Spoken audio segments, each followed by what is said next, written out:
Bitrex, dinozaurul curios.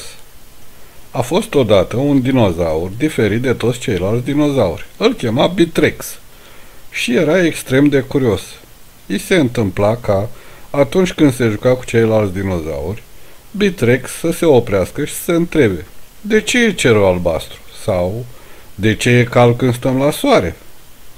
Pădurea în care trăiau era chiar la malul mării. Dinozaurii nu știau să înnoate și de aceea nu se apropiau de apă. Într-o zi, Bitrex s-a întrebat: ce-o fi sub apă? Și și-a băgat capul în mare. A văzut mulți pești colorați și plante pe care nu le mai văzuse niciodată. Era o altă lume, lucru care l-a pus pe gânduri. Bitrex a observat cum plutesc crengile și copacii căzuți în apă și cum sunt purtați de curent. S-a întrebat: ce-i dincolo de locul unde cerul se unește cu pământul? Cum nimeni nu-i putea răspunde, Bitrex s-a apucat să-și facă o barcă din crengi și rămurele, apoi s-a urcat în ea și s-a lăsat purtat de curenți. Își făcuse chiar și o vâslă dintr-o creangă potrivită. A plutit așa câteva zile și își petrecea timpul urmărind zborul păsărilor sau zbenguiala peștilor care înnotau pe sub barca lui. Când s-a uitat în urmă, n-a mai văzut țărmul și s-a întrebat: unde a dispărut uscatul?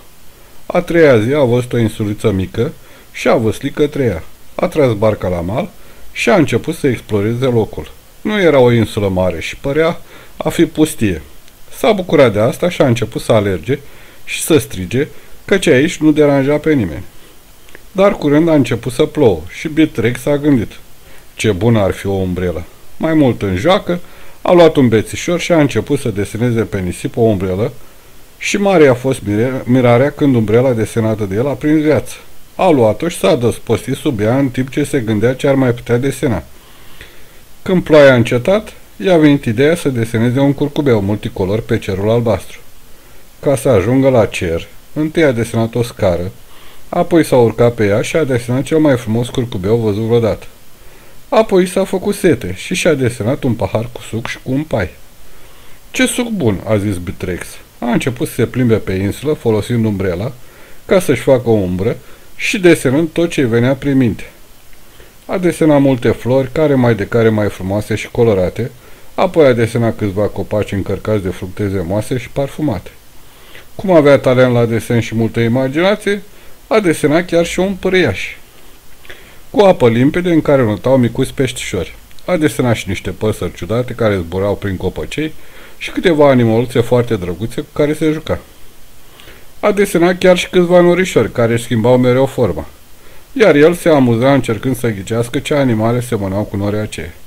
A desenat și o bicicletă cu care a început să se plimbe. A desenat un zmeu și s-a jucat cu el în vânt, iar asta i-a dat o idee. Se făcuse dor de casă, așa că și-a desenat o barcă mai trainică, ce avea un hublou pe fund prin care putea să vadă tot ce era sub apă. I-a făcut și o pânză prinsă de un cantarc, ca barca să poate fi împinsă de vânt, ca și zmeul cu care se jucase. Apoi și-a rămas bun de la insulață care devenise un mic paradis și s-a urcat în barcă și a plecat spre casă. Pe drum a fost însoțit de câțiva pești curioși care probabil se întrebau: ce e despre ape? Când a ajuns înapoi la mal, a alergat la prietenii lui, care s-au bucurat că s-au reîntâlnit, iar seara au stat cu toți în jurul focului și Bitrex povestea despre excursia lui pe mare și despre insula în care tot ce desenezi devine real. În noaptea aceea, toți dinozaurii au dormit cu zâmbetul pe buze, vizând locuri care mai minunate.